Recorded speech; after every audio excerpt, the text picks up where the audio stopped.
You all, we may have a few folks still kind of straggling in, but I think this is everyone that we were expecting. So we're going to go ahead and start. And I would like to call this Mayor's Task Force on Homeless to order. And if you all can take, does anybody need a packet? We have some extras if anybody needs them. But I would like everybody to look at the minutes and let me know if there needs to be any corrections.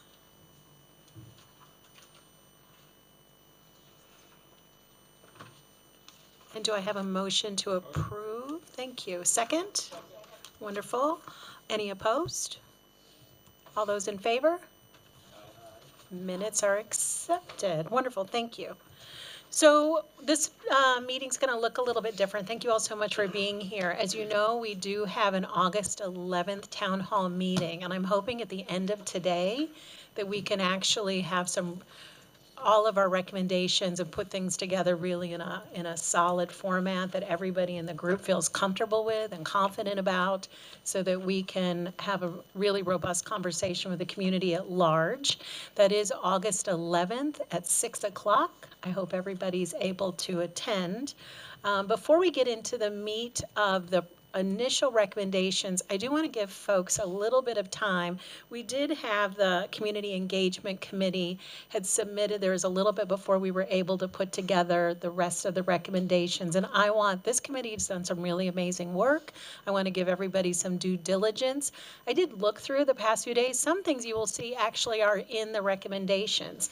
So that's a wonderful thing. And I think that gives you kind of a good sign that we're on a little bit of the same page if you're seeing similar themes throughout. But there are some uniqueness, and so if you all can look at pages 16 through 18 in your packet, take a quick second. Some of you all might have already made notes, but if not, I'd love for you all to kind of lift up this is great, and I saw this in the recommendations, or this seems really interesting, but it wasn't in the recommendations, but I think we should bring that forth to the committee, or I don't know that this makes sense right now for what the task force is working with. So you have three objectives.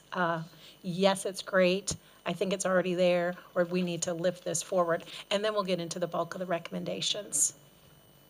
So take a minute.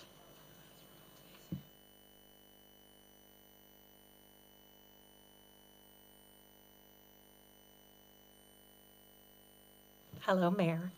Do you want to sit up front? We have a spot for you and everything. Come on.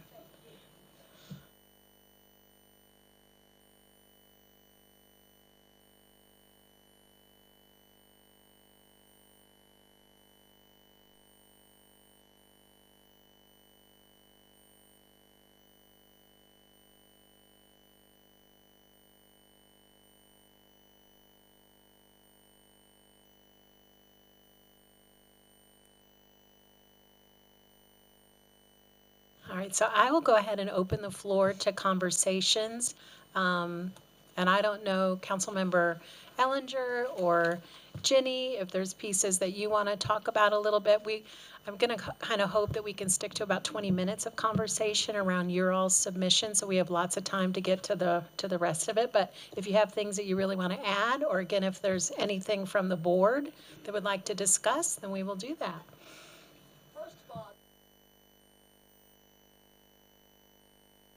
First of all, I'd like to say thank you for the way, for this. But we did submit this on June 16th. So I wanted to, we misunderstood. Our committee kept doing all this work thinking we were supposed to have recommendations for June 16th.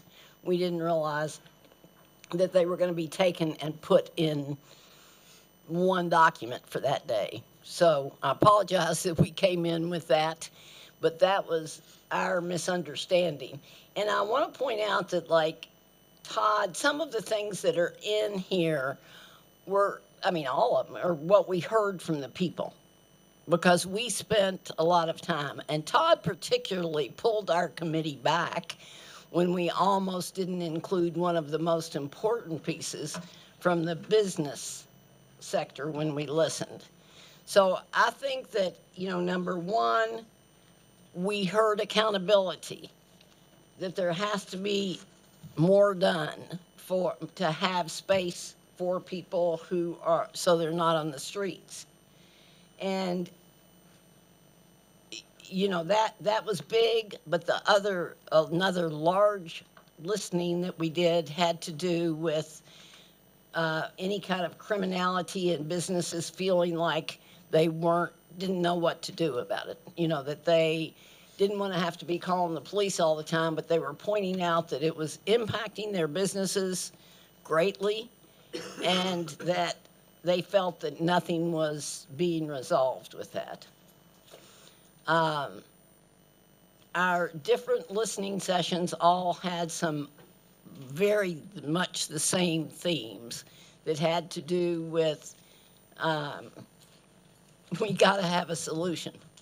You know, there aren't enough places. What are we going to do? We do want to be compassionate, but we want to be protective of our community. And that concerns about the folks who are mentally ill, concerns about the folks who are elderly,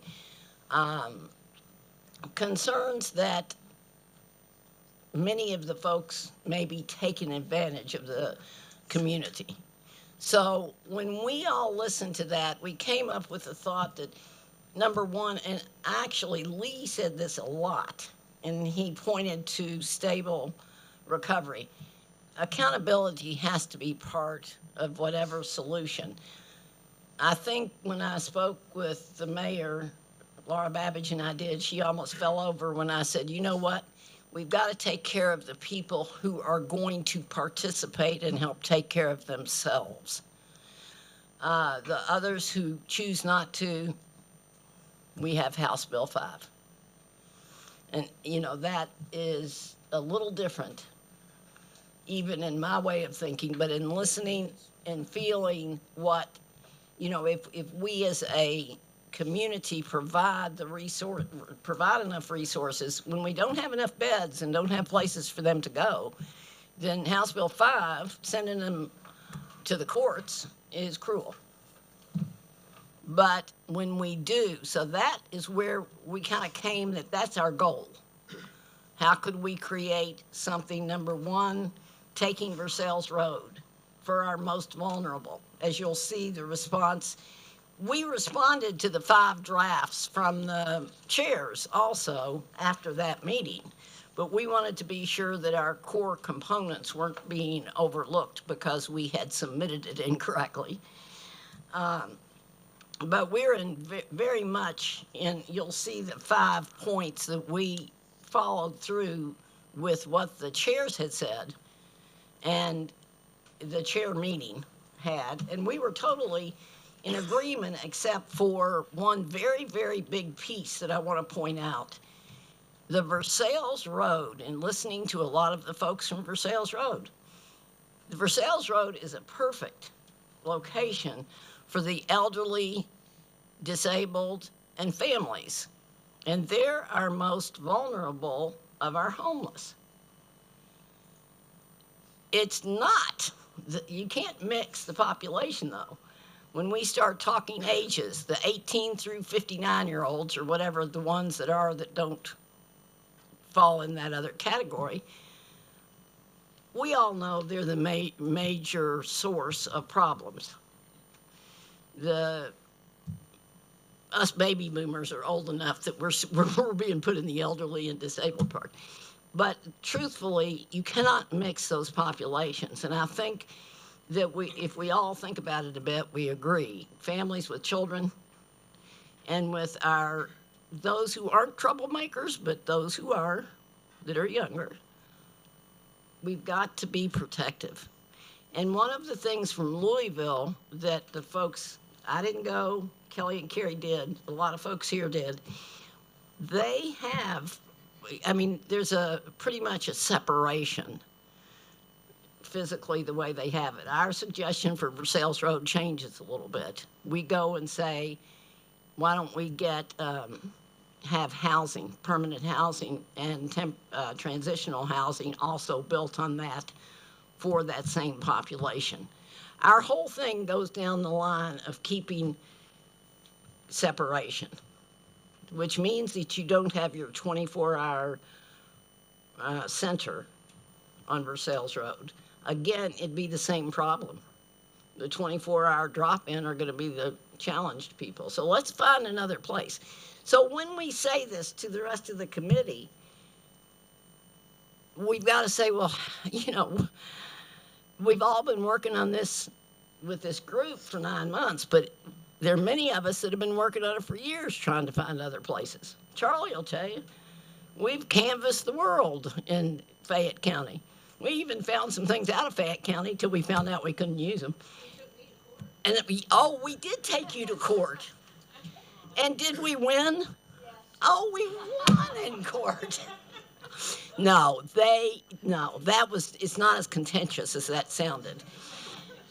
It could have gotten there, but it didn't, right? It didn't sound good. Yeah, yeah. No, well, we did. I mean, the city wants to help. It was a different mayor, you know. But the bottom line of the story is we can do it, but we cannot do it without the community. It can be done. And I was just sitting here speaking with my friends from the Hope Center. That's how the Hope Center started, you all. A community group that said, okay, this is a lot.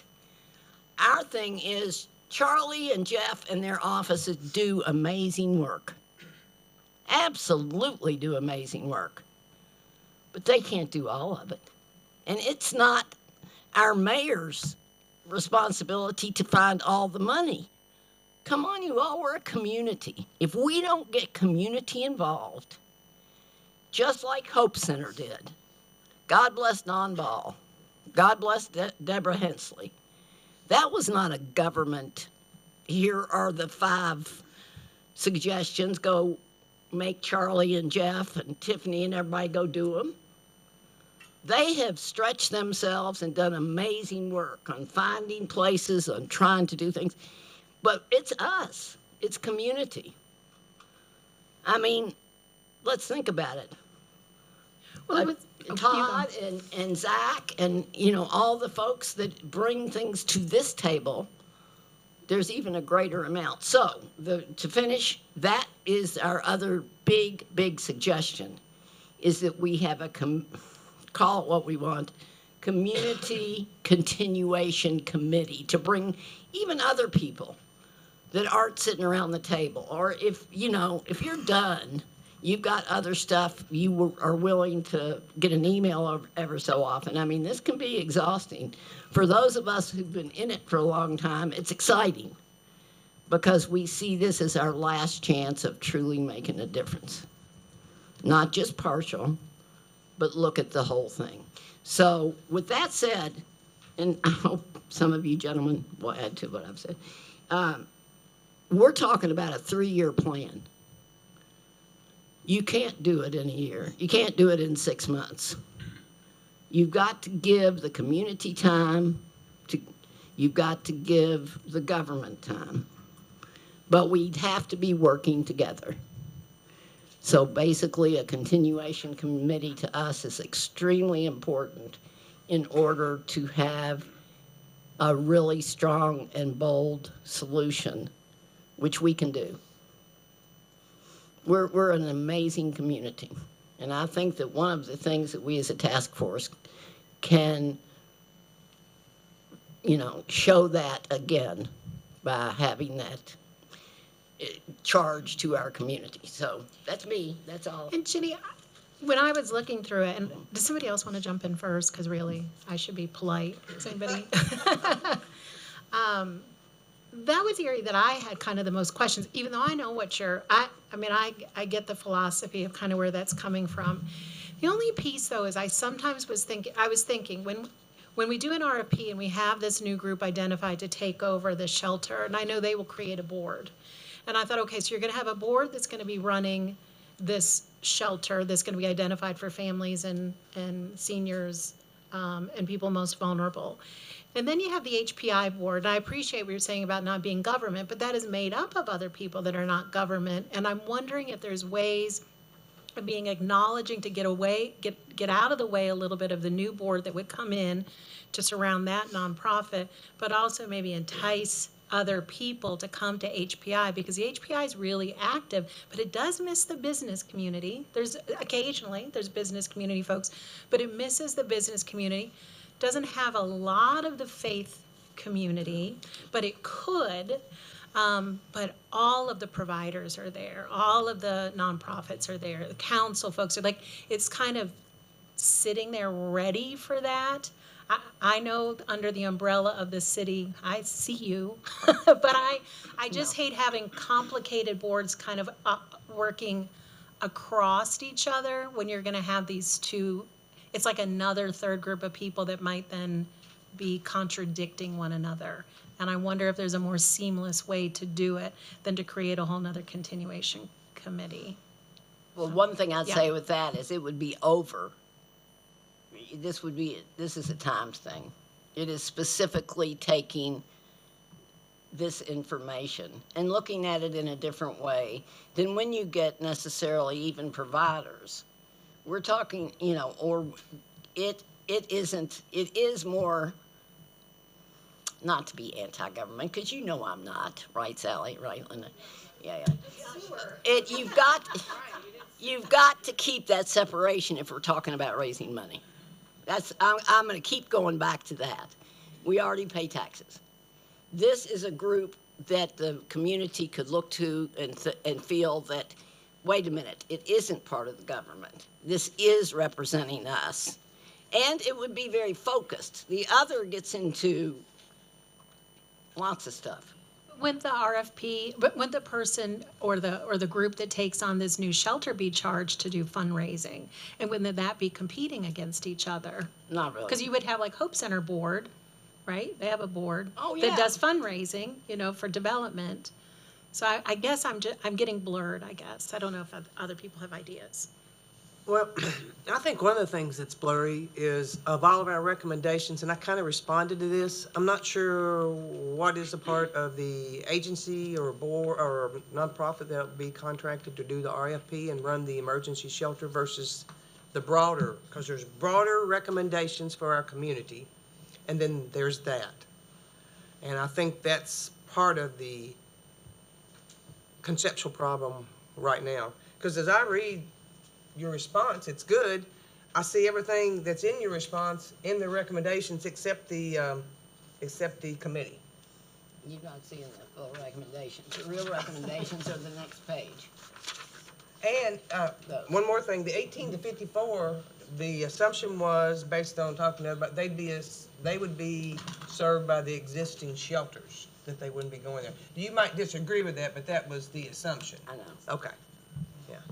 But they weren't meant to be at the Versailles area. I think No, we right, did agree right. that the Versailles area Right. would just be families and seniors and not a mix, other than that intake center. Intake center, The intake center. 24/7. Yeah, I think in some regards, that was a little bit because it's a space and the space is available, and it Right. was the most convenient piece, and it wasn't a place for people to stay. I think it was like you had to be out within 24 hours, so it wouldn't be a congregant kind of place, but, yeah, Even worse. yeah.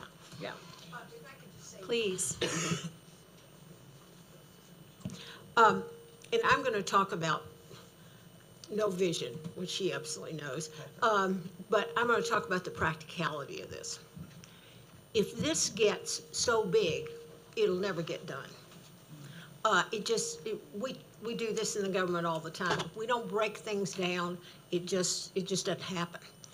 What my purpose is, of being on here and being on the committee with Zach, is I've got to know how much money these guys have got to get, and we've got to do, to get that first shelter done. We're on a spot, I think we've decided on. I've got to find out what that exactly costs. I've got to move people out of the buildings that are right there now in order to do, these are mammoth projects. But if you we've got some money reserved now. Money doesn't stay reserved. I mean, it just won't hold because we have so many things pulling at us. We have a fire training center that costs a lot of money. We have a police training center that costs a lot of money. We've got all kinds of things that we've got to do. And this was on top on our priority of a homeless to look at. So if we get it too big and too spread out, that money that we are thinking we've got is gonna be gone. And that's where the community comes in. Well, You have to have the money committed first. yeah, You can't start Right. a project and say, Right. okay, community, help fund it. And Absolutely. I think that's the thing that we liked about the project in Louisville, right? They had a lot of government funding up front, but then they were going to take on the fundraising on an ongoing basis, which I think is important here because, as Sally said, like, they have to know how much money this is going to cost. But if that expectation is going to be that this is going to be funded entirely by the government forever, that's not practical. No. And I think, so that's one of the things that we liked about that project. Also, they did separate between that population and other populations. So but fundraising is not an easy task. No, absolutely And you all not. had big donors that were right with you the whole time. Mhm. You know, but you can't do this $1,000 at a time with a Right. donor. I mean, it just won't work. Somebody's gotta be a lead sponsor, and a lot of times this is not an attractive thing to be a lead sponsor on. They'd rather do a performing arts center. I mean, I'm just, Right. But that's one reason to come up with a unique idea. With a unique thought, I mean, just to say that our workforce development is proud that they're building that training center or have built it at Blackburn. And they're saying it's a national model. And we're saying, let's do the same thing, a national model for the homeless like that, which is different. I yeah, agree. which I'm saying, you can waste enough time, you don't get a model, you don't get anything. No. How soon do you think we should, how soon do you think we should start? When do you think? What, 2, 3 months, 6 months from now, or what? Well, I think we need to start trying to assemble the money right now. Well, and that would be for Versailles Road. Yes, Absolutely. yes, that's what I'm talking Absolutely. about. I'm not talking about any other shelter. Right. I'm talking Versailles Road. And I don't argue the fact of another population needs to go someplace else. But if you talk about having enough money to build Versailles Road and finding a site and doing another one at the same time, that ain't gonna work. No, but you all wouldn't be. That's the point. That's where a community group could come in, understand and if it works, it works. If it doesn't, it doesn't. Councilmember Beasley? Yeah, I just have lots of questions. Sorry. So first of all, David, when the Hope Center was built, because I wasn't here then, right? So how did that partnership work with the city? Did the city give you the land? We already own the building and you just rent it? No, I'll give you that one. no, it was built. Okay. It was built, and the city built it, and they own the building, and they own the property. And the only thing that was provided by the city is they said they would maintain the property, and they did for a long time, and then that garage threw them away. But, I mean, well, it just- wasn't a dig, it's just reality, it's not a dig. I mean, we've had the building a long time, and there's lots of maintenance issues that happen. But you did just put a bunch of money into building the second floor, so that was a good thing. But I think there was an assumption the city was supposed to help with programming for a long time, but if you read the contract, it didn't say that it would. But it did help. They got a grant writer, they got varying funding sources, and they did have some good fundraising going on. But it was very poor, and they had to take out loans to meet the bills for a long time. I've heard that story a million times, so. well, and we give them $850,000 a year, right? Yeah, Out of the yes. ESR. So You do, which doesn't pay for the shelter operations, but it pays a lot, and it's the only place you get money for the shelter operations, So do we tell you how to run it? No. So, and this is Really? just Wait a me minute. thinking out loud, right? We don't tell you how to run it. So this is just me thinking out loud. So if we put out an RFP, right, and somebody says we're going to build this, and this is what, like, all we're saying we have is whatever money we already have, and we're going to give you the land, and they're going to build it. Should we tell them what they have to do out there too, other than we want 55 and older and families out there, or do you think it'll make it less attractive? I will say, no, you all don't tell us what to do, but there are guidelines. There are like shelter guidelines through Jeff's office that we have to adhere to. You have to do HMIS. Yeah, and so that's a relatively new thing, but I just think it's it has been a more of a collaborative partnership with the city. And I think can you imagine if you had to go to this, if you had to go to the city every time you had a maintenance issue? I think that became a practicality problem as much as anything. So I think that, like, after all those years, like, that wouldn't be a practical way to operate. So I think that rightfully fell by the wayside. It has been amazingly collaborative considering it's a difficult population and there's never enough money. I mean, that's a truth. So to answer your question, I think we set the parameters, or council sets the parameters, and that's in the RFP, and then, you know, it's up to them to operate under that capacity and under whatever rules, like if OHPI develops standard operating procedures or the COC adopts operating procedures. I think that's how you make sure that they're doing what we want them to do. So the first thing is we still have to put out the RFP, right? To see who's willing to come and build this. And then that would answer how much money you need me to go out there and raise, right, Aunt Sally? All right, just checking. Thanks.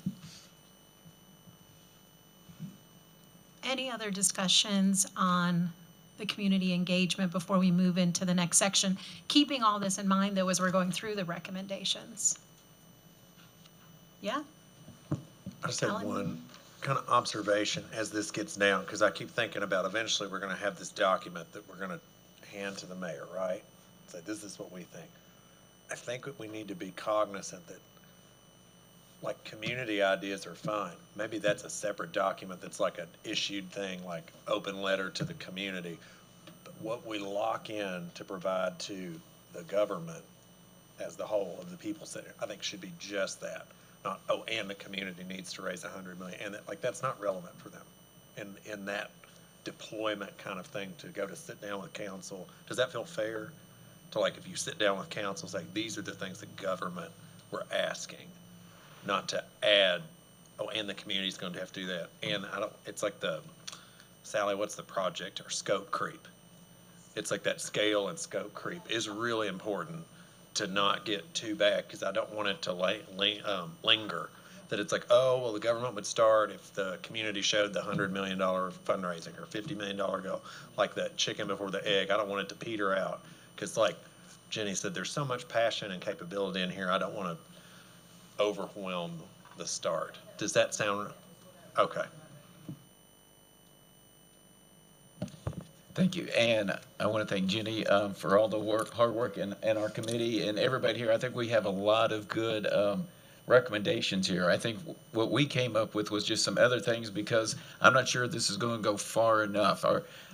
Our biggest issue is, I think we're trying to say that if we do the families, we do the Versailles Road, that's going to take care of the rest of the problem, and I'm not sure if that's going to be the solution. So I'm not sure if it goes far enough, and I think the continuation that we talk about would be similar to when the mayor did the task force on racial justice and equality, and then we had the commission afterwards that kind of implemented the 100 or so different recommendations. That's how I would kind of see our continuation committee, that would be the ones that would be looking at what we have recommended to the mayor and help with the mayor and Charlie in their office, because they're going to be doing the big legwork. But I think this gives the whole community an opportunity to participate too and to implement this. But I think we've done a really good job on the recommendations. I'm just not sure if we kind of have gone far enough yet, because that 18 to 59, I'm not sure we're going to be able to house that with what we're doing with the others. And that's kind of my biggest concern right there. Thank you. But Councilmember Allender, do you have a question, Mr. Johnson? Oh, do you think, though, with some intention with Charlie's office, with HPI, of bringing in different community members might make more sense, as you just said, that they're going to be doing a big chunk of the legwork? Or do you think it's really critical that there is a community collaboration separate from? Or do you think both ideas are possible, and do you come down one side or the other? You know, I'd like to, since it has been a community involvement here, and I just saw how the Racial Justice Commission has been able to help and keep us on track. I think that would help with the continuation committee to kind of keep these recommendations working through. So I've seen how successful it has been. It's different, and I think at some point when we do get the shelters built and that kind of stuff, that probably we won't need that continuation committee going forward. But I'm thinking between now and the next 3 years, that would be a great opportunity to work with them. And so we just keep on the recommendations.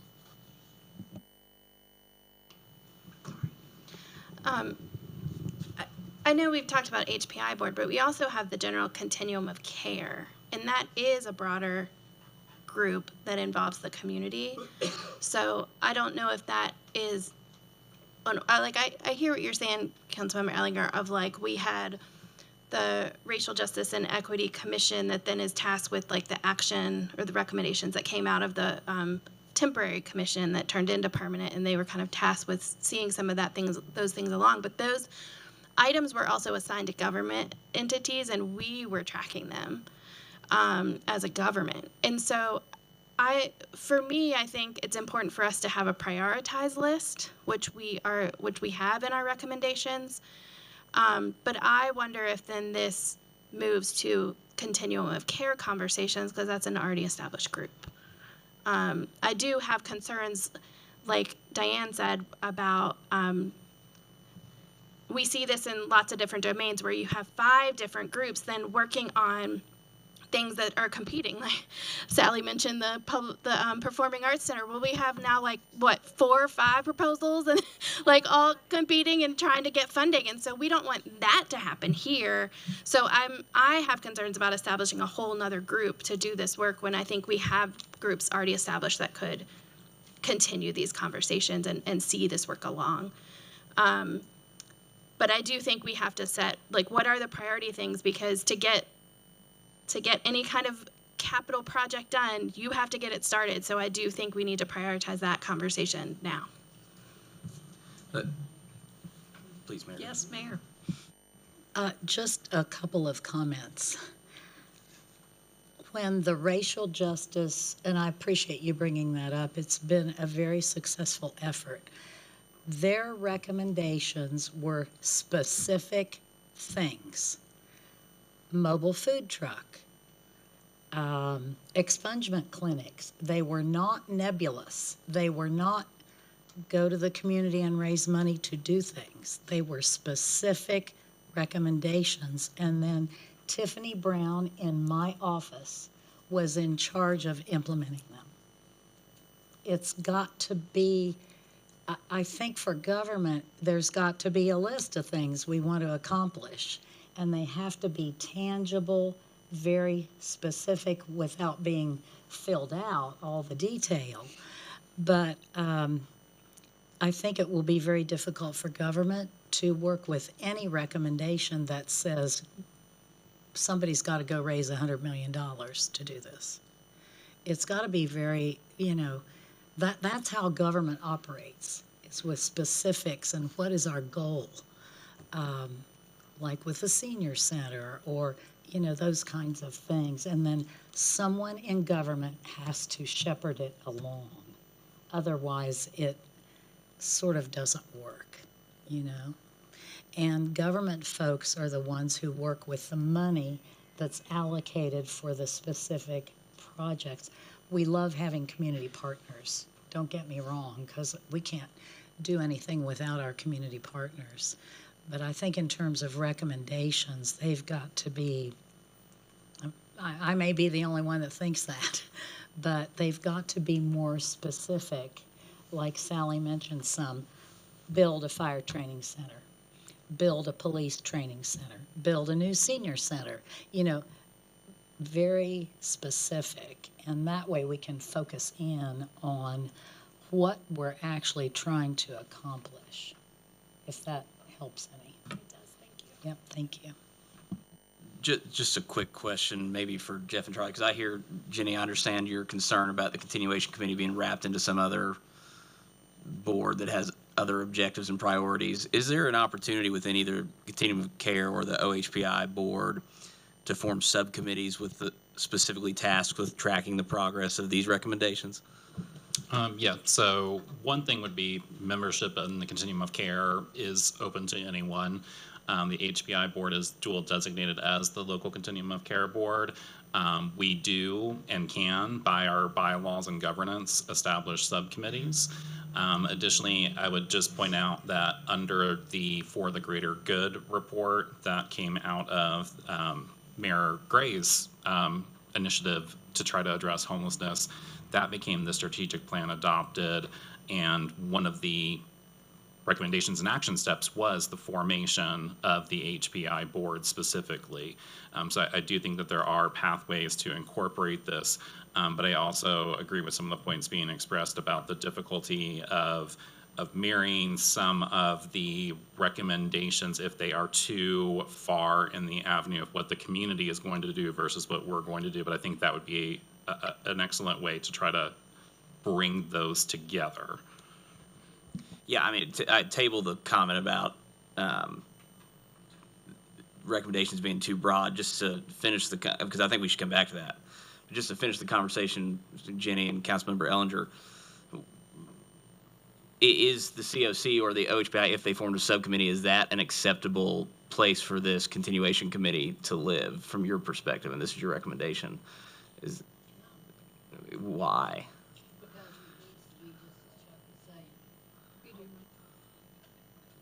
We go back to the fact that it's selected to do short-term, medium-term, long-term actions. Sure. That's it. Well, if it's a subcommittee of one of those groups, it could be dissolved after those actions were taken. It could be, but again, We can and have formed subcommittees specifically for something yeah, that was I know. temporary. But, I mean, I would add The too, the OP board was created as the continuation committee of the previous task force on homelessness. So if you create an additional one and don't abolish that one, then you essentially have two continuation committees, one from your previous task force on homelessness and one from your current task force on homelessness.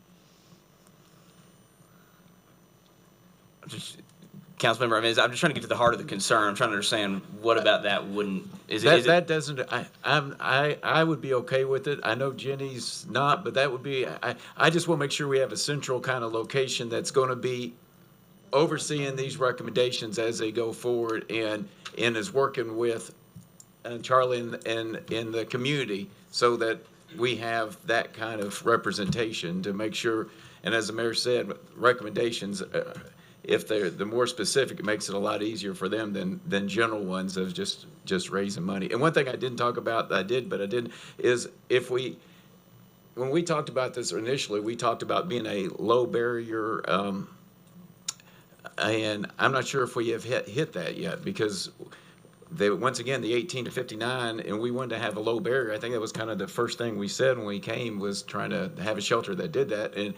And if we take out the group with the families and with other, I'm not sure with the 18 to 59 if we're addressing all that either. So that concerns me some too. But I know I would rather go ahead and start with the Versailles Road and work from there as our short term and then kind of work to our long term. Since David's here now, I'm gonna put him on the spot. I thought that what I recalled was that, looking at the numbers, if we're serving the same population, that if the seniors, persons with disabilities, and families were housed, it would open up enough spots that you thought the Hope Center could likely serve them. Yeah, I think that's 25% of the population we work with. So if you're talking, 1,200 people a year, it's a little more than that, but I can't do the math on more than that. So you're looking at, 300 people. So if you free up 300 people from the existing shelter across a year, you have the capacity to serve more people. But I also think that takes away a group that is higher acuity. So we're spending more time with that group than we are with some of the other population. So it does open up the space. What it doesn't do is deal with the population that Jenny was talking about earlier, the people that just don't want to participate. And I think we feel as a community obligated to do something about that group, but in truth, I don't know what we can do and still have the community buy-in, because I think there's a lot of resistance about letting a place like that, a low barrier shelter, exist in any particular area. And so I think to answer the question, yeah, it would free up a lot of space and free up staff. Probably the more important part would free up staff to work with the people that were coming in. And I think it was the piece too that we kept dropping the age. When we were looking at seniors, we kept dropping that age a little bit because at first it was 65, 62, and then we went down to, I think it was 50. So really that it would take a big lift off Hope Center. And then I think it really became very clear in the community collaboration pieces, that community around Versailles Road, we seem to have a lot more buy-in if we went to families and we went to seniors.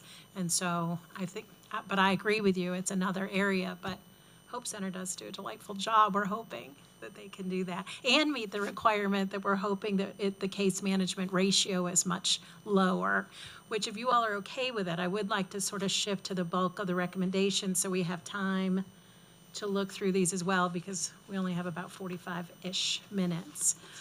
So I don't know if people, again, took notes, if people have things that they want to toss out, if there's something you think we're really missing. I do think there's a lot of specificity in here, which I believe the city's needing of. This is, we're wanting this intake center. We know we're going to have to continue winter weather, and we're wanting shelter program for families and people and our seniors. So I think that is a specific ask that is much more tangible for government to be able to go forward with. The other pieces will probably be built into RFPs and conversation, and then some things too that HPI board can task other programs to be able to figure out ways to help people with low barrier access and diversion programs and different things. So take a second, and if anybody has anything, just shout it out with your microphone on.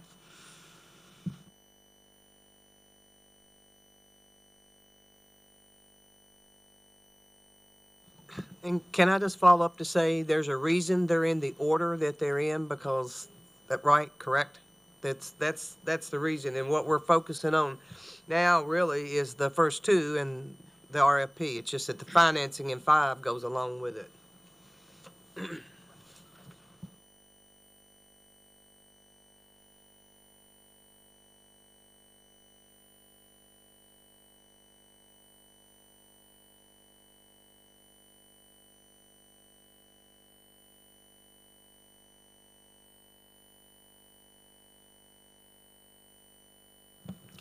Speaking of financing, are we married on the 25 million? Because I don't think that, is it going to be that much?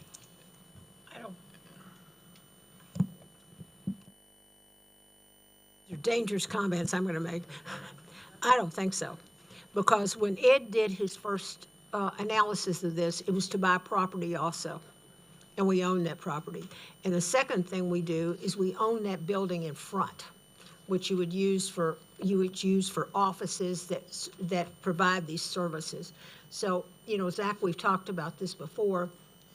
We have built a senior center out of Therapeutic that is got tons of open space, and those better than I. Once you start, if you can stay in that open space context, you can build a lot.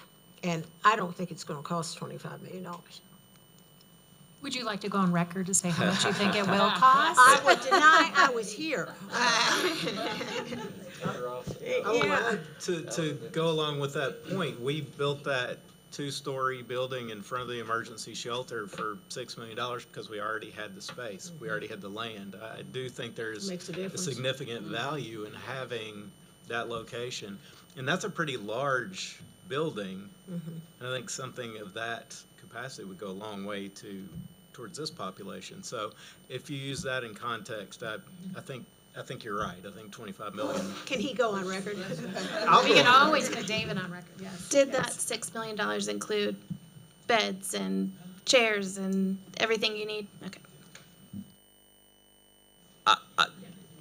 I'll just say, I think the point maybe is less whether it costs 25 million, or we've identified $15 million of capital sources, right? I think it's going to cost more than 15 million is the point.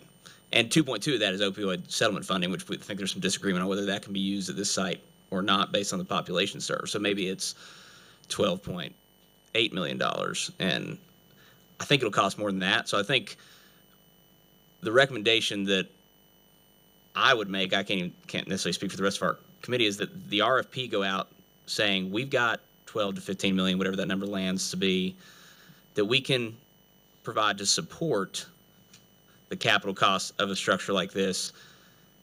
Respondents to that RFP tell us how much it is actually going to cost and how you're going to come up with the gap. So maybe it is 18 million, maybe it's 7, maybe it's 10. And someone says they can get it, but I doubt that. I think the point is less about whether it costs 25 million or not, but here's what we think we can commit to a capital raise. If it's going to cost more than that, a respondent's going to have to come up with private dollars to fill that gap. That's my. I just have a quick question.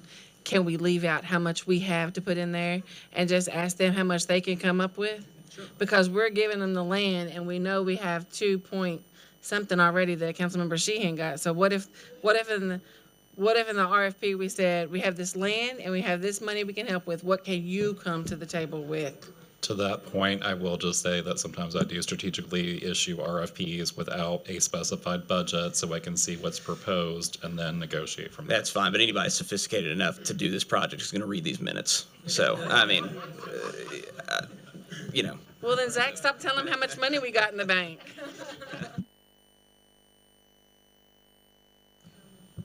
But I guess it's also fair to say that, you know, we do have, I guess, allocated committed dollars, but further than that, there is nothing else other than the land that we're discussing here. I know just speaking of the model that's in Louisville with the VOA, you know, they went out and raised a lot of that money, and they carried that load.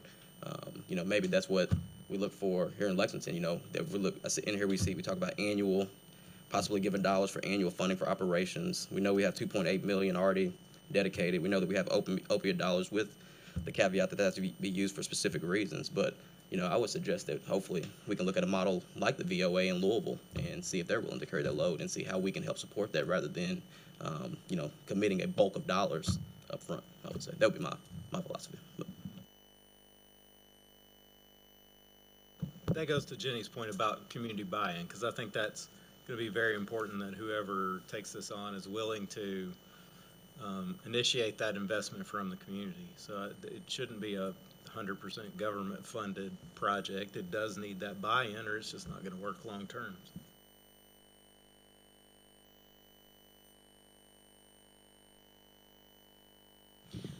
Also, let me just make sure that I'm clear that none of us want to run this, right? So the government, Jeff, you don't want to run this? You don't want to. And David, you already said no, right? Jenny, you said no. So maybe whoever comes, like the Volunteers of America, they can run it for us. And then it won't be a government-ran business, right?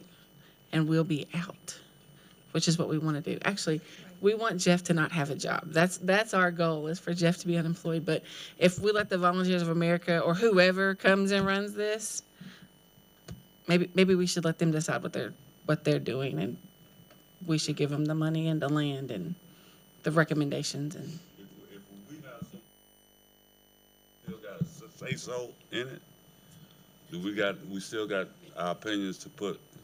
Okay. I think we would kind of do it like we did with the Hope Center. He said we gave them parameters of what they could or could not do out there, and then they run their own business, and we just sometimes give them money. But we give them money. Do we still have our opinion to what to say and what to do? You know what I'm saying? Just like in Louisville, what I was seeing in Louisville, they got a good thing going on in Louisville. I mean, man, the women got families in one building, and it's pretty nice. It's a little bit small, but it's pretty nice the way that they're doing it. And that's a good idea. The city has members of the board at the Hope Center on it. That's how we have input. Okay. Yeah. And then, sir, those folks that are in Louisville that built that's who we're talking about trying to get to come here and build ours. Is that those same folks? Mm-hmm. I did have a question on the intake center, and I really probably should know this, but Charlie and Jeff, if we made this one of the priorities, were you thinking that the people that are running the shelter would also run that, or is that a separate entity? Technically, it could be done either way, but if we are talking about the model in Louisville that several people have referenced, it does, if you remember those who took the tour, that front building that we initially met in, that was their partner space. That's essentially the same kind of concept, is that they have that space that they can invite partners in to provide those services that are needed, and really make their system connected, and it would be included. As drafted presently, this version of the recommendations on item 3 does propose having this be part of that campus, and I think if we're looking for someone to develop that campus, that would be an element of it. Thank you. I thought so too, but it just wasn't completely clear for me, but the space was, which I knew was a concern of Jenny, so thank you. I just want to add this so that nobody thinks that, I mean, I'm not at the Hope Center now, so I'm not speaking for them. You are. But I think they do expect a commitment of funding to operate the shelter because it's a very expensive endeavor and it is a partnership with the city. So whether this new provider would, I don't know, but it would be hard to do those services and raise the entire amount to provide those. So just wanted to throw that in. And I do think that's Jeannie's point. Now I see what you're talking about on the intake center. You're saying that should not be at the campus because it brings people into that service area that might cause more problems. So, yeah.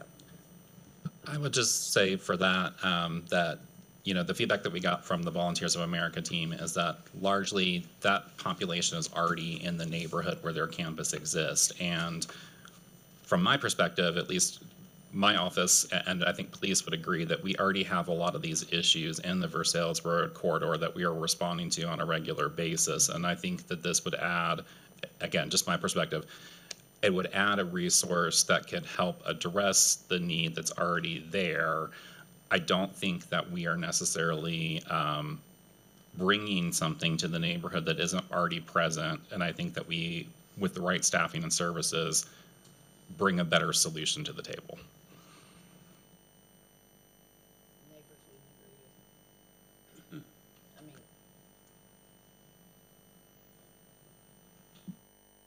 We probably need to hash that out a little bit, you know, so if we're gonna get to the point of having a proposal of this, I think it's a conversation we probably need to keep digging into, because the intake center is sort of a core component of the recommendations, so more conversation, please. Yeah.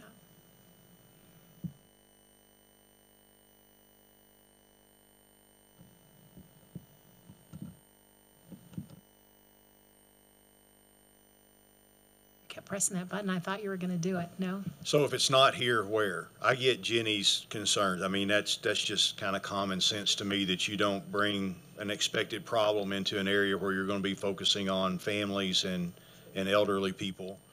So what are the options? And it kind of goes along with the question I had on this population of the 18 to 54, whatever it is, on, you know,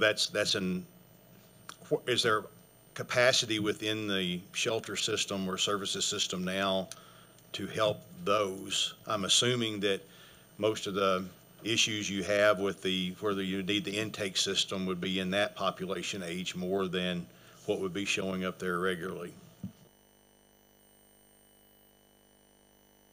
I mean, I think the convenience, a little bit of it is that the land is owned and it's a perfect place for it in regards to that. So it makes sense. And I think if you've got community folks, I think you can mitigate to a degree some of the unsafe pieces.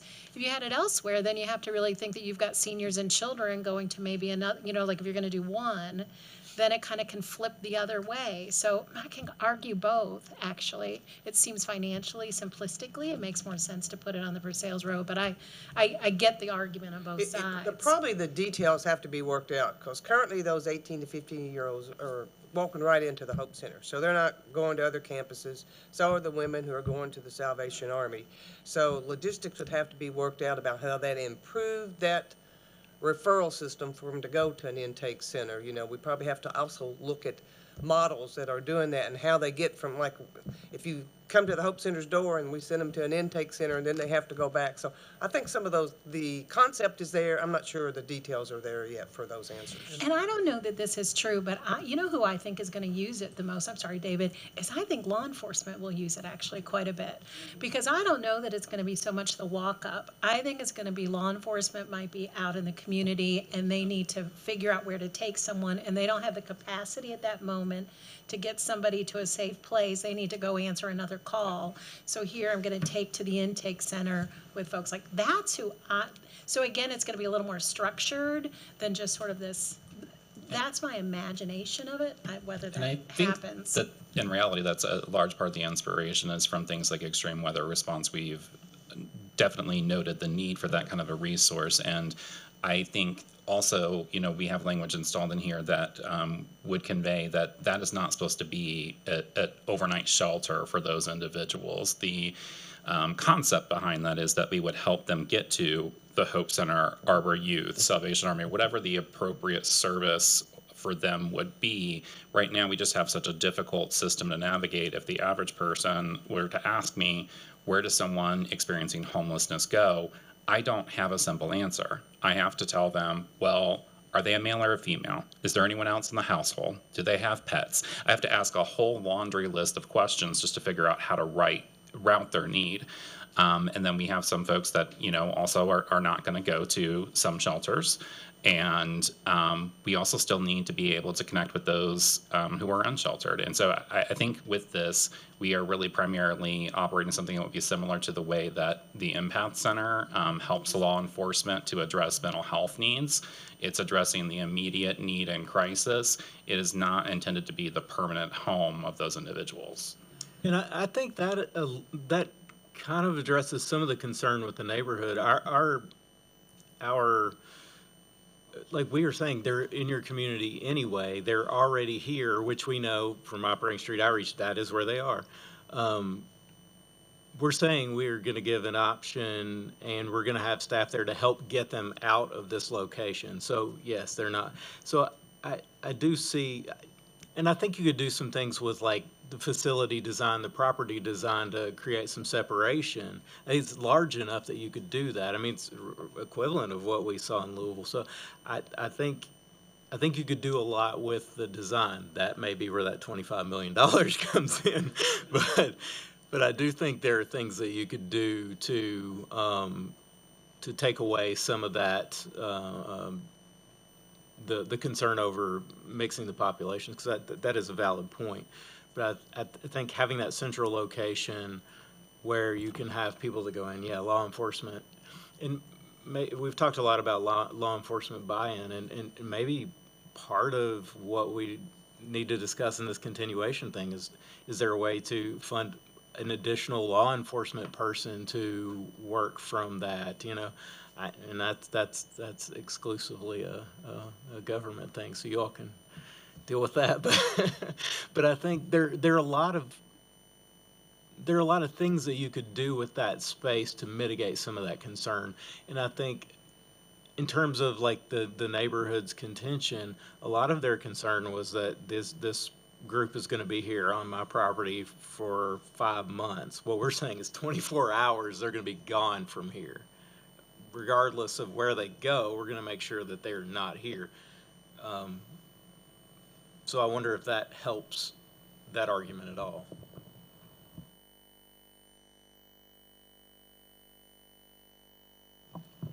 No, because the reality is there's no place for a lot of those folks. As it stands right now, if we're not doing the 18, you know, if they've left, if it's one of our friends that gets kicked out of you, gets kicked out of us, what do we do with them? They go out to the drop-in center, and they'll be out there for 23 hours, just like Empath.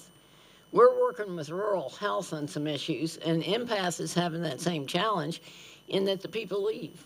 They walk away. The neighborhood out there is stuck with them. We have outside, and I know that the courts deal with this a lot, we have outside the county people that are losing the people because, you know, if there's not a court order, they can't make them stay. So, yes, having central intake is only necessary for those who there isn't a clear path. I mean, every police officer will say, I mean, we talk all the time. Is there room at Salvation Army for this woman? Is there room at the Catholic Action Center? Can we get them to Winchester then? You know, where can we put them? So the central, they may skip that step, but it's not just in Versailles Road area. Let's be real. Talk to the businesses downtown. Todd could share with you a lot that they had to say because with the business.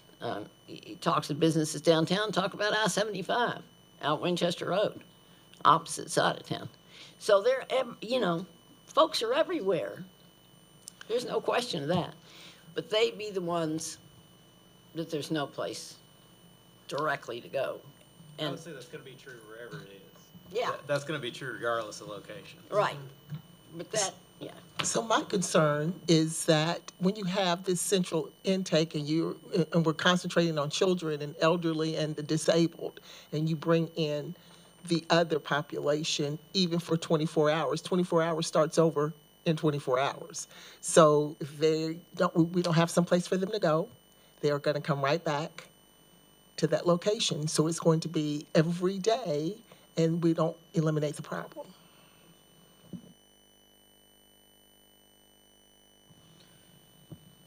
I think it's good conversations. You know, I mean, I think that, I mean, I definitely understand the concerns. I think basically one concern is just going to lead to another. We come to the concern that we're going to be looking for a location. We know that there's other concerns tied to, you know, with pets, trying to address the challenge with pets, trying to address the challenge with the age of 18 to 55, trying to address this challenge. So what we're getting at is we have a huge elephant in front of us, and we're trying to take, what we need to do is take the biggest bite that we can take and just make that elephant smaller and continue to work on those items and continue to move forward.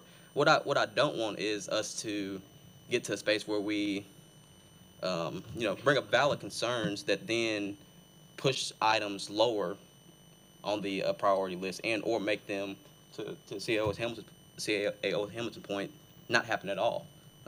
You know, if we have the land, we have the space, I think it's up to figuring out how we can do it in the most sensitive way, the most safe way, but then also understanding, like I said, in Louisville, the VOA has so many different populations in one space. The space that we're talking about is almost triple the size or double the size of the VOA's campus. So, I mean, there's definitely some minutia points to address tied to, you know, the 24 hours, tied to the fact that if there's not any place to take individuals, then ultimately, you know, they're gonna be there either way. I mean, there's just so many points, but that then, like I said, we're just gonna get to another concern, and we're gonna be sitting here for hours just concern. So it's ultimately, what is the best? How can we get the most impact right now? And the biggest bite of the elephant is how the philosophy all comes from. And just for, what I was hoping we would come out with is solid direction on how to issue an RFP. And what would be in, because Charlie doesn't need to just sit in his office and do the RFP. That needs to be a guidance document to come back to a group and maybe maybe getting back to the community, that what we issue is what is feasible. Right. And what makes sense. It can't be pie in the sky, Right. but it needs to be what services are you going to offer in that whole complex. And that's where I was hoping we would get to, because I still see that as the first step. I want to go back to 18 through 55-year-olds because it's not at VOA. They don't run a general shelter. They're very specific. I don't know if you were aware of that. That's a huge difference, too.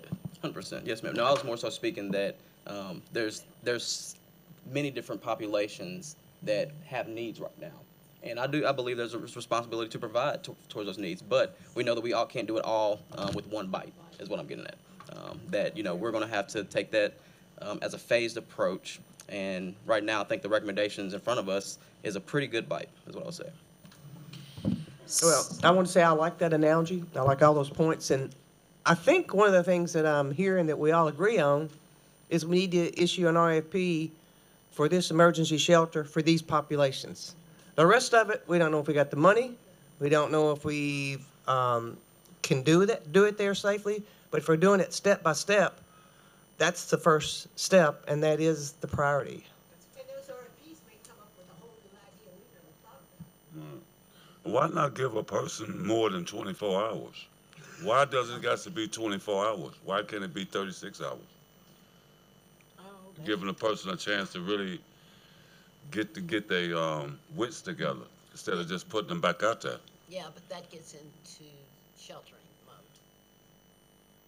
Fire marshal will talk to you about that. You know, I think my thoughts would be, you know, the goal is to have spaces where it can be done in, less than 12 hours. But ultimately, the only way that it works is if you have open beds and open spaces to take our brothers and sisters.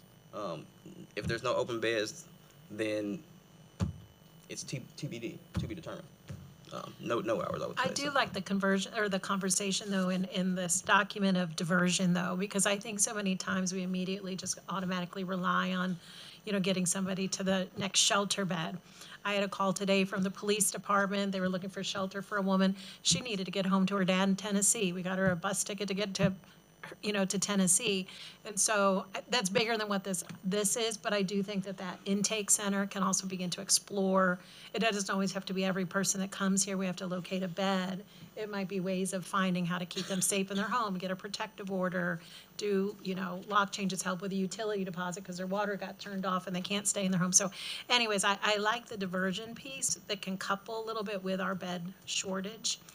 I have a question, and this is sort of my own ignorance. So when it goes to present to the council, and we have the recommendations, of temporary winter shelter needing to continue while we're constructing the emergency shelter for these populations and an intake center. Do you also get a copy of the RFP? Because I do think there's been a lot of work on what would go into the RFP, which is a lot of this extra additional recommendation pieces. I think we can build that out. Does that RFP also come along with the recommendations, or does this council really need just to know what we're coming to you for is continuation of winter weather and the construction of emergency shelter? That's just I don't know, those questions. My sense is you all don't usually get an RFP with, what they get is a draft ordinance, which has a lot of the meat of it in it. Thank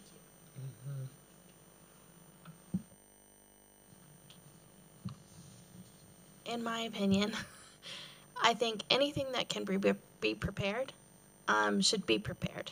So if we're going to send this to council and have council discussion, I would like the RFP to be prepared at that point, whether it comes to the council members in the packet or not, because the moment council is like, okay, I want to issue that RFP.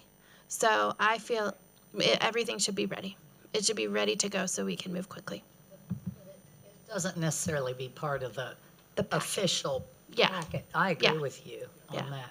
I don't think it necessarily has to come to us as long as it's out, the recommendations there outline it. So I'll ask Charlie and Chris Ford, since you manage our buildings. Do you feel like you've gotten enough information from this task force to work with law and write a draft RFP, or what else do we need? I mean, I don't know if we're even there yet, but I think it's important that the two of you can work with law to bring it eventually. I personally feel like we have plenty of information to be able to get that started. And I would just say, and this has been an enormously helpful conversation today for the staff from our perspective, because you're answering the last kind of few questions we still had out there on how to proceed with this. I think you've given us enough information on that once we get through our final steps here, we'll be there. I think you're doing a good job of narrowing this down. I would caution everybody, just don't make the perfect the enemy of the good on this. It's so easy to do, as all of us who work in this field know, because you will never achieve the perfect. So you can't let the perfect be the enemy of the good. And then Mayor and Commission members, I echo what Charlie said, but just for clarity, the RFP would be to seek service providers who are willing to redevelop a 7-acre site that we would provide to make available? What's the RFP? This might be a purchasing or law question, but I wonder if it's more of an RFI actually until you have the money outlined. But I don't, that's a legal question, but I think we have enough information to get that done. Don't you, Chris, as far as location and what we want to do there? Yeah, but I'm clarifying is that what we're asking response for and what we're offering is that we have the site and we are seeking partners to redevelop that site if the city would make it available. Correct, and then the parameters would include what's been put forth here as far as the minimum standards for that. And then I think one of the major scoring criteria will be what money do they want to bring to that table for this project, or do they think they can bring to the table? Great. And then that's very, very helpful. The only thing I would add to that is that coupled with that RFP, the flip side of that, Charlie and team will need to give some attention to recommendation 2G, which is basically the mitigation aspect, which is relocation and the mitigation and relocation of the municipal services that are there on the site. So those probably should happen in tandem, the planning therefore. No. Yeah, in Yes, all ma'am. fairness to do it. Commissioner Ford, that's actually probably ought to be A instead of G, because you can't really move people in there until you know what you're doing. Yeah, that's already in progress to an extent, yeah. Yes, ma'am. So how long does that take, you think, Sally? Well, and space.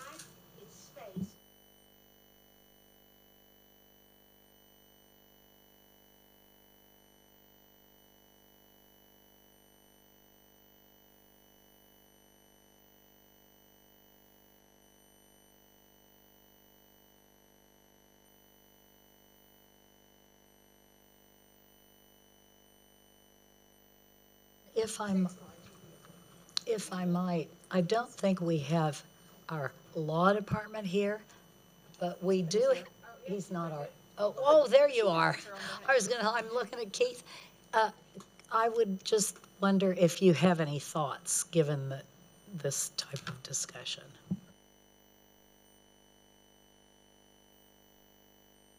Thank you. I think that we would just have to look at how exactly the RFP would be put together and how exactly we would issue that. But that's just something that I think we'll need to work with Commissioner Ford and Commissioner Lanter and figure that out. Okay. I want to go back to something that Councilmember Morton said. It seems to me, and I had to miss a couple meetings along the way, so I don't know about this, but it seems to me everybody likes 1 and 2. There's some unsettled business about number 3, number 4, and number 5. Is that sort of true or not true? Because if that is true, we could go ahead, Sally, and work on 1 and 2 through the RFP process or RFI if that's what it is. I mean, we would have to identify some money, but I think that, I don't know, has everybody agreed on every single recommendation? I didn't really hear that, but. Yeah, what would be the pleasure of the task force? Would you like to go through each one and say whether we agree with recommendation 1 and put that on record? Okay. So for recommendation 1, temporary. I'm sorry, Oh, please, yes. that, with the caveat that we have a public hearing coming up, so we're not adopting these recommendations today to be given to the mayor's office. We're adopting them to go, we're not gonna do that until we've heard from the public, right? Okay. That was one of the things I had written down on the front page. What is the exact goal of the public meeting? Is it to change the recommendations through public input? Or That was is one it of our to simply tasks. get feedback? Because I wasn't sure if you're looking for changes. Chuck, you want to explain that? Because that came from, I mean, it's part of what the community engagement. What's your thought, Councilmember Ellinger? I mean, I like it, I just want to know the goal. Well, I think it gives an opportunity to present to the public what we have, recommendations we have done so far, and get their input from that. Because that's kind of what the Community Engagement Committee was, is we wanted to hear, and we've had that opportunity to hear from, we've looked at coming up with these recommendations. Now we're going to present what this task force has come up with, and then they can comment on that. Okay, yep, thank you. I have a clarification. On the five, or at least on the recommendations, I support them all, but I prioritize 1 and 2. So when you go through them, I think they're weighted for me. I wouldn't want 3 and 4 to slow the process on 1 and 2. So I don't know how you handle that in the vote, you know. And I guess, Zach, I'm glad you brought that up. I think this is really more of, are we feeling confident to go forward to the town hall meeting with the recommendations that are here, knowing we're still getting feedback and this is information we're pulling together for both the town hall meeting and for the final recommendations to the city? Todd, did you have a question? Did you have a question? Okay, okay, all right. Please, yeah. I'm so sorry. So has everybody settled on number 5? That's very specific. And I'm not exactly sure that we do that as a, what if we get in and we find out one of these doesn't work and we have to change for financing? I think when we talked before, that when, on the committee, I was on the committee with Zach, these were possibilities of how to Okay. finance this. My Not- understanding is that RFP would not go out with, here's how much money we've got, da-da-da. It would go out for, what do you think you can do? These are recommendations, though, to the public. They'll come to me, they'll go to the council. This is how we're doing it. That's what I want to know.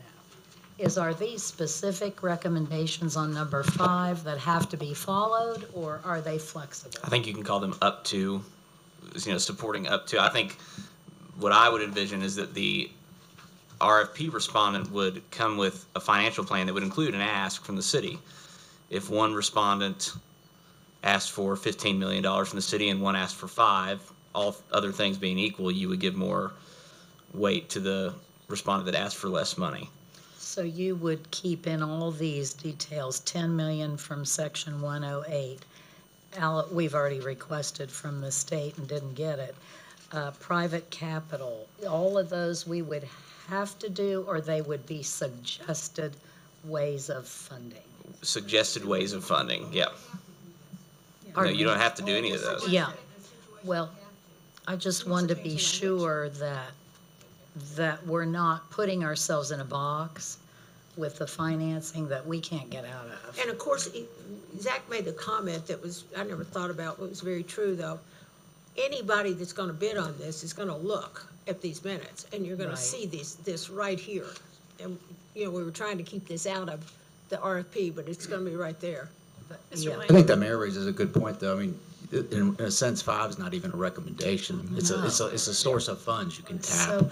So you could have 1 through 4 as recommendations, and the 5th would be range of funding sources that could be tapped to help To execute to on the first execute four. on. Yeah. Particularly for the town hall, yeah, love Yeah. it, thank you. All right. So for temporary seasonal shelter, can I have just all those in favor, is everyone in agreement with the temporary seasonal shelter continuing until the permanent shelter is completed? Yes.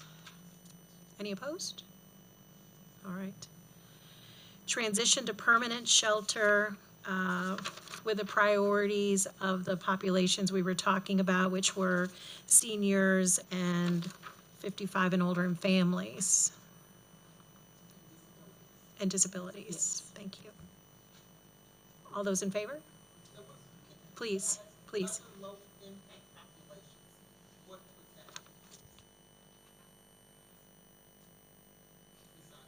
Where are you seeing that, Judge?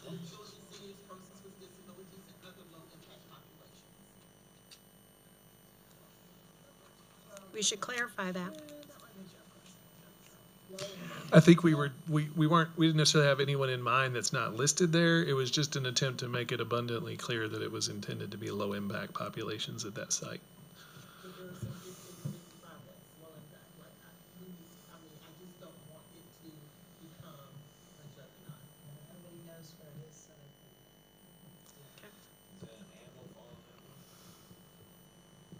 I'm sorry, I didn't. It could, if they're able to accommodate it.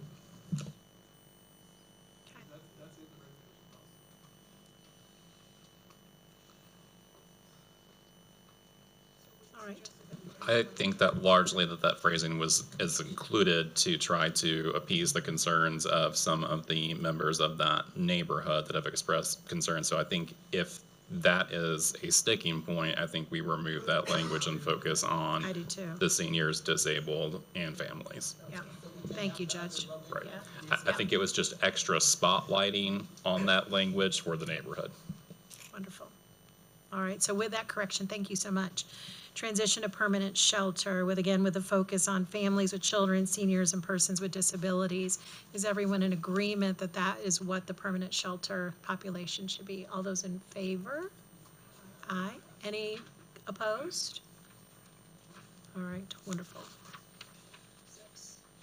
So will that come designated, it doesn't say 55 and older? Will it say 55 and older when you bring it? Yeah. Yeah. I think we should add that because some of the data that we've referenced about the 25% of persons served annually as a Hope Center or within our larger system, it's ran through our system with that parameter of being 55 plus. But it doesn't say that in here. Yes. I'm saying Yeah. we can add that. Yeah, okay. So we have Thank you. continuity throughout. Correct. Establishing a central intake.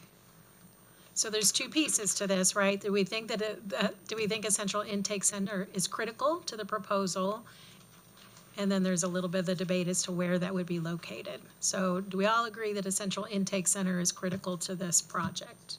All those in favor? Aye. Yeah, I'm coming next with that. Yeah, I'm coming next. Hold on. Anybody opposed to the idea that we need to develop or create a central intake? Well, because I'm going to do it in two parts. Can I do it that way? So we're going to do a central intake, but then the location of the central intake. Yeah, yeah. Hey, stay with me. Okay. So, all right, wonderful. So we're going to say central intake. All those in favor that we should develop a central intake center. All those in favor? Aye. Stay with me. Follow with me. All those, anybody opposed to the development of a central intake center? Okay. So now, the central intake center being on the Versailles Road campus with great due diligence around that. All those in favor of being on the please. So sorry. Please. What if someone bids on this and they say, that's not where we think it should be? Should this group designate exactly where it should be, or should we leave that to some experts who may have a better idea? Maybe I'm. I really think off, I agree that we should leave it to respondents. I think you can prioritize. Yeah. I'm sure that, and Charlie will have to, there may be some sort of scoring criteria or there'll be a selection criteria within this RFP. And I think if you come with a solution for a central intake center, you are going to be scored, for lack of a better term, higher than someone who doesn't. If you use less city funding, you're going to be scored higher than someone who uses more city funding. So I think with all recommendations, we have to leave bandwidth for an NGO or, a broader term, the private market to come and develop what they see to be feasible and fundable.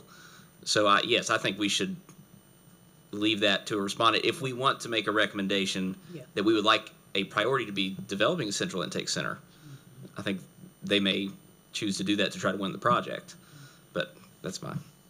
But we might not get any candidates that do it. But I feel it seems to be critical to the task force to have that out there. Councilmember Morton. I agree 100% with Zach, and I think maybe it's just possibly adding some type of language that highlights the concern and asks how they plan to mitigate it.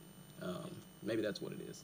And if they say it's not feasible, it's just not feasible in that proposal, and that just will have to be judged. I get that, but the only dilemma is it might not be their population, right? So if they're doing an RFP and they're focused on this community, they're actually going to be mitigating a population that they're sort of not geared to, so you are asking an extra something. Well, I guess when I say mitigation, I mean just the concern with mixing populations is what I mean by mitigation, not anything further than that, just the concern of mixing is what I would say.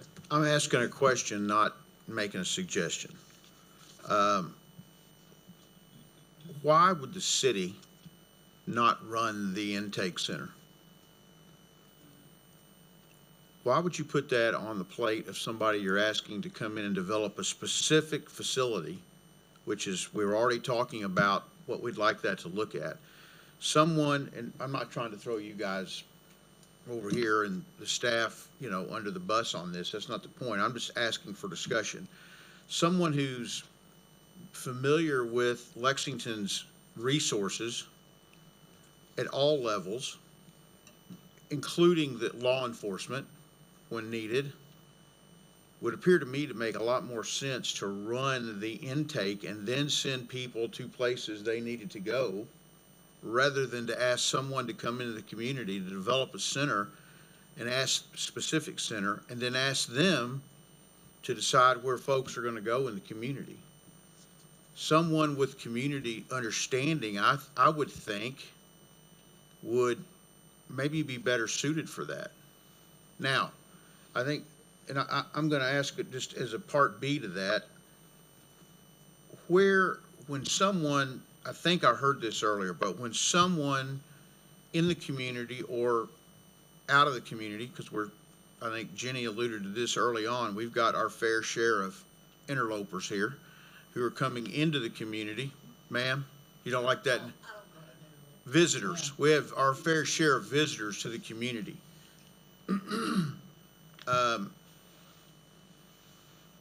Wouldn't it be helpful to maybe be able to identify through that process early on, and where are most of those people? I think I heard this earlier. I think Jeff may have alluded to this. Where are they currently coming to? When they roll into town, and I know it's not everybody's the same, but the majority, or they show up, come into town or show up, where are they going now? Is it the Hope Center? I mean, we have several high impacted neighborhoods. We have people that are accessing, when they do come from outside, various different resources. It could be Eastern State, it could be shelters. It's not one specific. So there's not location. really one predominant place. So would not that be really fair to say comes down, in my view, that comes down to a conversation around the experts at this table or on staff as to where the best location for those entrance facility or facilities should be. You know, do you need to have one at the Hope Center? Do you need to have one out on exit 110 at Winchester Road? Do you need to, you know, I'm thinking they need to be more maybe mobile, or they need to be more strategically located in order to get a hold of these folks as quick as we can and get them in the right spot, and take it off the table of somebody we're asking to come in and develop something that's not at all dealing with admission. We're sending somebody there that we know automatically qualifies for that care. I just throw that out as a discussion point. I think ultimately that's a city responsibility. I wouldn't want that responsibility as a private funding agency coming in and being told that you get to gate cut all these people, to use my farmer language. You're going to decide which alley they go down. No, you're asking me to come in and take care of a specific population. I'm not going to decide where folks need to go. So, just for discussion purposes, I've heard that throughout the day, and I don't think there's any agreement that it should go to Versailles Road because of the impact on the folks we're talking about putting there. And the community. We're all of a sudden going to be good neighbors, and now we're putting this whole population of locals and visitors, if you like that better, and we're just going to run them right into that area again and then potentially move them along or keep them or whatever. I don't know that that's a good answer. Part of the David, go. I think we also need to think about what is the intake center, because we also have to keep in mind that the street population isn't necessarily who we're targeting. We're targeting people that are new into the system. They're already in the system. They know the resources. Now, you may have a police officer that picks them up and takes them there, but I don't know that that is your target. I think your target are people that are coming in that you can do the diversion on, that you can try to figure out, are there other options, or they're not as familiar with the resources that are already available. If they know what they are, they're going to go to those and not go to the center. Is it a drop-in center just for people who are homeless? I don't know that that's the intention of what we're thinking here. more as just this is your first point of contact into the homeless system. It was reason though, Mr. Hall, that question, because I wasn't sure if that was going to be run by the people that were running that shelter, or if it was a separate piece. My only pushback, I think, on whether it should be government run, and I don't know that that's a bad idea at all. I just, in the social service world, I kind of like social service providers to run social service agencies, and it feels more social servicey than it does to be networking. So in that regard, I like the city to do city things and government things, and I like the nonprofits and the social service agencies to do the caretaking and the social service. That's why I tend to think of it not being city, but I hear what you're saying.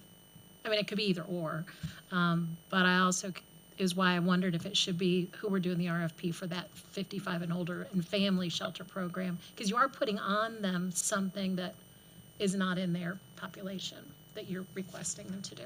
So Mayor. If I might follow up. So if people are coming, so the intake centers for new people, you said, someone said. I think predominantly that's who But everyone else will be in the system. And if they're coming to all different places, I'm just going to throw out an idea. What if we had a small one at Versailles Road and a small one near the Hope Center area? Rather than taking everybody to an intake center, we know we don't think it's a good idea at Versailles Road because of the population, but there might be women and children and disabled and elderly who come there. Rather than taking them all to one place and then transporting them to another place, what if we did two smaller ones? Is it mainly going to be electronically entering them into a system, or what will it be, giving services, or? Can I add to that? I don't know, but What if we, instead of a brick and mortar facility, had mobile intake facilities? So as the population moves based upon what's happening in the community, a few years ago, did we have an issue out on Winchester Road? I mean, that's new to me, that people are out there, it moves, it changes. So you've got some sort of a mobile office that could be used to move to wherever the population is moving to.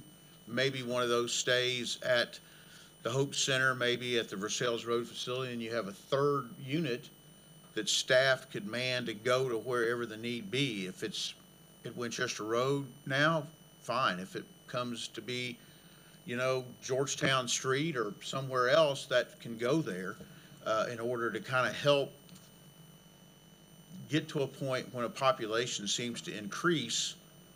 And if it's, again, electronic stuff, and maybe there's again, cost involved, but there's transportation that goes through those locations and moves people to where they need to get to go to. If I tell you, you come to the Hope Center, but you got to get over to Versailles Road, well, it's cold, it's raining, I can't get there, with that comfortably with two children and my stuff, so there is some way that I'm transported. I just like the idea of going to where the people are.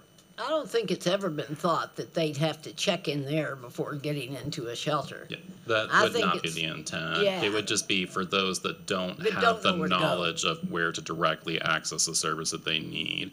And we do have mobile services. I think if we were not going to have a brick and mortar central intake center, then we would have to take the resources that would be invested in that and invest in a significant increase in our street outreach services. The other thing that I think we sometimes find is that we have a lot of inconsistent contact with people when we're trying to deliver mobile service. And sometimes, despite the barriers that people have, sometimes we have a better chance at engagement if they also have somewhere that they can come and meet us versus always us going out and meeting them. Councilmember.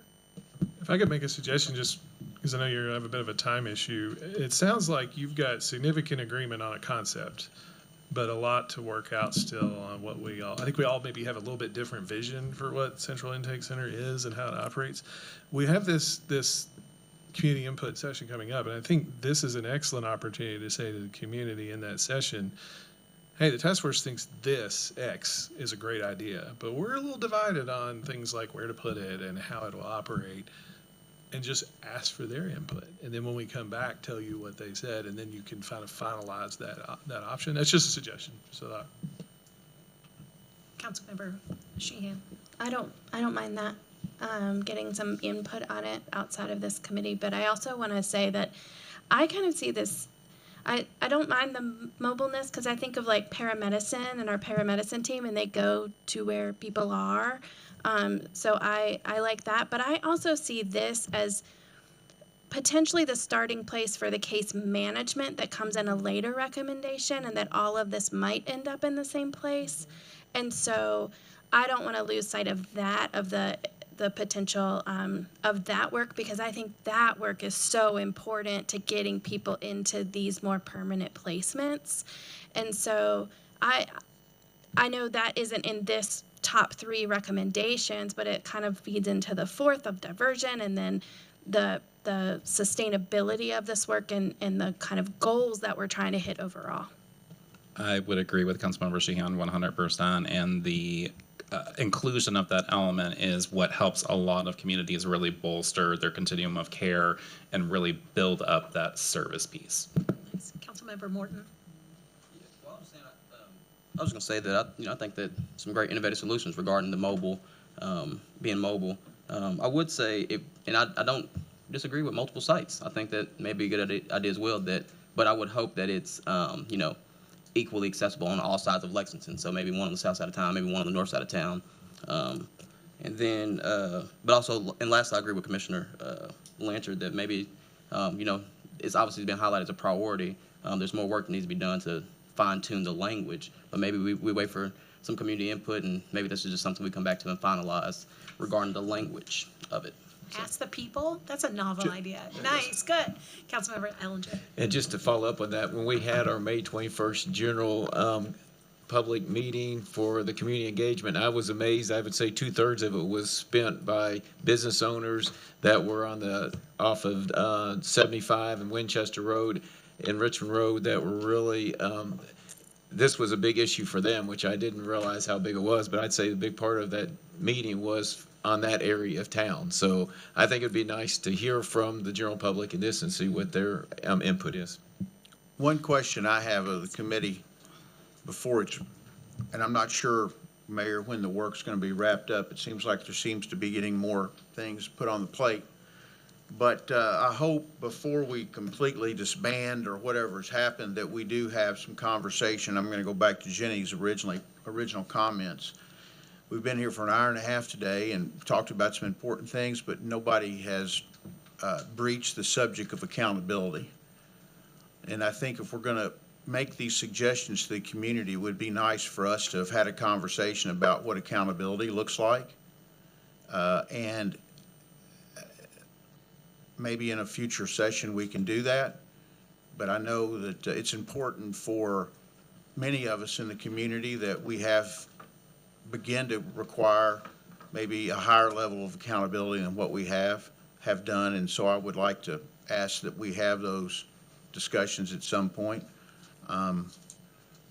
So Madam Chairman, maybe you can get that on the agenda in the future, if that's the direction the group wants to go, and if not, then we won't waste any time. Thank you. I think it's a critical piece, and I know in the Community Engagement Committee, accountability was brought up a great deal, and I think in the recommendations, but you're right, the specificity of what that means. I know we did look a little bit at some of the language. I was thinking of Judge Gunther actually in the last one of how you do a warm handoff. So I didn't want to get to a place where you're not meeting the recommendations of this program. So here's the door. How do you soft hand off people to get people to the correct program that it might be a better fit for them? But I do think there was a lot of conversation around the need for it, but we can certainly bring into the specificity of what that looks like, most definitely. Yes, I wanted to also just kind of piggyback off of the mobile units. That was something that at Fayette County Public Schools that we actually piloted over the last few years. Last year was the what we call community pop-ups, was going to our families to where they were, and it's starting to be extremely successful. So I could see us both doing both, having a location as well as inclusive to having mobile units to go out to service our families. That's good to know. That'd be a good model for us, TC. Thank you. I do want to be really thoughtful of everyone's time. So I feel like we're really good about the recommendation 1 and 2 to go forward with, some fleshing out. We really love the intake center. We just have a lot of ideas of what that means, where it's located. But I think that gives a little bit of the city an idea that we definitely want 1 and 2. Along with the intake, I think we talked about the financial recommendations, how we would present that. So we're not boxing ourselves into any specificity, but these are ideas and suggestions that can help us fund. And then we didn't get to diversion, but I think, as you said, that kind of goes with the other pieces. So if you all are okay, we'll kind of take everything you've had, we'll wrap that up into a bow. We'll get information out to you all. We will do the town hall meeting. We hope that you all can come. That is August 11th at the Senior Citizen Center. I believe it's at 6 o'clock. Any last minutes? Do we have a facilitator for that? Our preference would be that staff not be the ones that solely facilitate I don't know. that. I was going to ask you what that looked like to you. I didn't know. We don't mind to do all When the logistics, but you all probably ought to lead When it. we were talking about it, because, the committee was talking about it, we had said that we wanted Diane, there's a thought, but I think, Charlie, you need to be at that DS too. Yeah, I'll be there. I just didn't want to be the one doing it. No, well, we could have Chuck and me as co-chairs, and then Diane as overall, and you. Yeah, that's fine. I just And wanted to that make sure, way- so we knew who to make sure was there, so I'm good. But I've got some questions for you on it, but we can get it. But I do think there's another question. Now, I like planning. Are we really thinking we're going to have the final, and Mayor, you don't need to listen, you can cover your ears, final recommendations for her on August 26th? I don't either, but I've been being pushed and being told that. Well, we're ready with 1 and 2. Yeah, but we'll also bring what came back, and you're not feeling that it's your task force. You don't think we have to. Sound to me like. I don't think we are. Come to all the final decisions, and then to the accountability piece. I mean, there's still a lot, it seems, I haven't been in all the meetings, but it seems to me there's still a little work left. I still would like, while this is all going on, I think we ought to start this work on this RFP, though. Yes, ma'am. Oh, I agree. And not wait till, we'll just pretend that something's final. We ought to- Is on your way, yeah. Yeah, I don't know if you all feel like you're finished or not. I've got 3 agenda items for your next meeting, which is debrief the town hall, accountability discussion, and I'm missing something. Resolving the central intake question. I think you've got 3 pretty solid things you got to talk about at the next meeting. The financial will be simply, we suggest you look into these. Is that correct? Rather than be recommendations, so that's kind of done. There are opportunities. Yeah. All right. Do I have a motion to adjourn? So moved. Thank you.